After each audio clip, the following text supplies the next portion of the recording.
Hey YouTube's PZDS in here. In this video I actually wanted to show you something that I got today. I actually got a new puzzle, which is very interesting. I haven't gotten a new puzzle in quite some time. So basically I was out today with one of the pastors from our church who is running the talent show that's going on tomorrow. I have an act in it that I'm going to be doing basically a Rubik's Cube thingy. And we're going to have someone go against me, and we wanted him to have a 2x2, so that way, you know, it's something simple, but, you know, he can't seem to do it, or whatever. So, I told him, well, let's go to this toy store, and see if they have it. Because, the last time I was there, they actually did carry 2x2s. They were actually Rubik's Ice Cubes, but they were 2x2s nonetheless. Well, it turns out that, for some reason, they did not have them in today. I guess they're just out of stock. They did say they normally do carry them, but they just were not in stock currently. But they did have some of these, and we decided to get this instead, and I'm going to show it to you. Here it is. This is, for those of you who can't tell, this actually is a magic square, but what it really is actually a Floppy Cube knockoff, and it only costs $2.50, which is really not too bad, because the quality of this puzzle is not actually as bad as you would think. On the back here it shows you some little instructions, so we can get that centered for you guys. Yeah, you can read through that. And it says right here, caution. Actually, it says caution. Don't. Here, I'll just have to read it to you. Caution. Don't try to wrench the square by force. If you try to rotate more than one line of cubes at the same time, you may cause damage to the square. So that's what that says down there. Just so you can read that. And I've already opened it, obviously, but here it is. It's literally just a Floppy Cube knockoff. It works exactly like a Floppy Cube. Simply turn like that. And it's actually not too bad. The plastics feels pretty decent.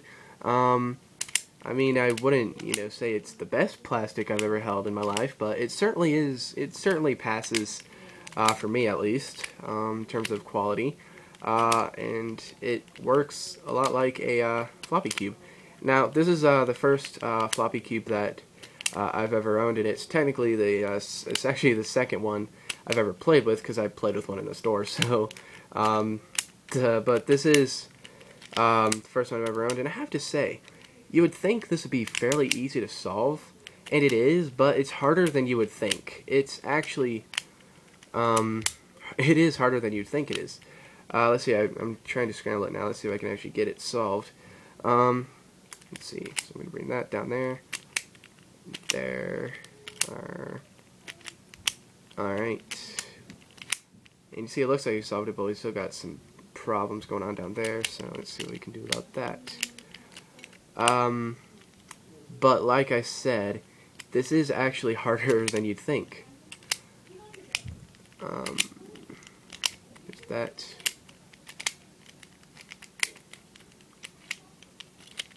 And there's that.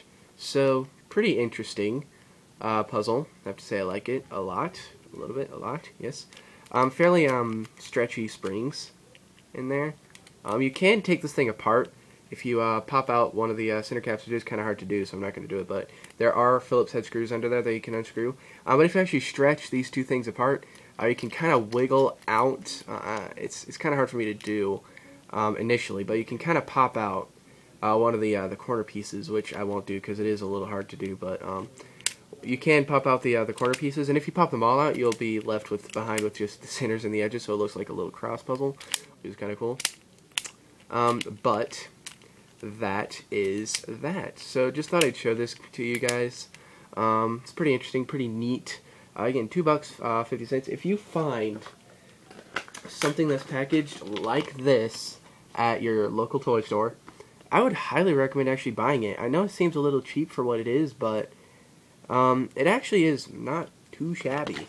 Now, keep in mind, this is the only Floppy Cube-like puzzle I've ever played with, so that might have something to say about why I'm giving it so much praise. It could, to people who have used Floppy Cubes be crap. And yeah, it does sometimes lock up on you, but yeah, And you don't have to worry about turning pieces like this. What they were talking about is if you have a piece like this and then you try and turn it adjacent royal, that will, cause a bit of problems. But anyway, it actually, strangely enough, it does actually use the standard Rubik's color scheme. So let's see if I can show you that. That's how I look at it right there. Usually I look at it with blue on the top, I think, and then white and red are in the, actually that's how I look at it right there. Although now I'm confused because, no, that's right, yeah. Alright, anyway, that's the correct color scheme there, so that's how I normally look at them, so. What's them? Anywho, this one's mine. We actually got two of them. One for me and one for the person to use in the thing tomorrow. I will be bringing, though, my little 2x2, because, while I said this is harder than it looks, it is fairly easy to accidentally solve it. It is actually fairly, fairly hard to scramble, I've found. It's interesting, but pretty fun little puzzle thing that you could definitely try out, see if your friend or someone can solve it. So I'd say that's a pretty good scramble there. So anyway, that's it. I'm gonna go ahead and go now. Thanks for watching. Definitely check this out if you can find it at your local toy store. So adios.